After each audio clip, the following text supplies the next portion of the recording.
নারীরা বাবা বা স্বামীর সম্পদ বুঝে পাবেন যেভাবে। মেয়েরা কি বাটোয়ারা মামলা করতে পারে?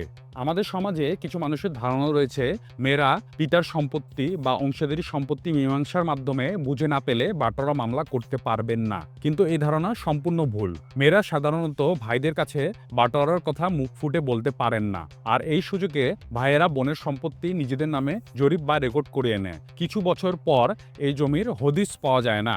তবে বাটোয়ারা মোকদ্দমা করে জমি উদ্ধার করা যায়। মেয়েদের ক্ষেত্রে দেখা যায় জমি দখলে থাকে না। তবে মাথায় রাখতে হবে বাটোয়ারা মোকদ্দমা করতে হলে শুধু মালিকানার অংশীদার হলেই হবে, কোনো দখলের প্রয়োজন নেই। তবে বাটোয়ারা মোকদ্দমার সাথে দখলের আবেদনও করতে হবে। কোনো বিধবা নারীও তার স্বামীর অংশের বাটোয়ারা চাইতে পারে। আপোষ মীমাংসার সুযোগ। জমি জমার ভাগ বাটোয়ারার ক্ষেত্রে রাষ্ট্রীয় অধিগ্রহণ ও প্রজাস্বত্ব আইনের ১৪৩-এর খ ধারায় আপোষ মূলে বন্টনের উপর জোর দেওয়া হয়েছে। আপোষ মীমাংসার মাধ্যমে নিজেরা বন্টন করে নিলেই সুবিধা বেশি। আদালতে যেহেতু দীর্ঘ সময় লাগে নিষ্পত্তি হতে, তাই নিজেরা আপোষ মীমাংসার মাধ্যমে ভাগ বাটোয়ারা করে নেওয়াই ভালো।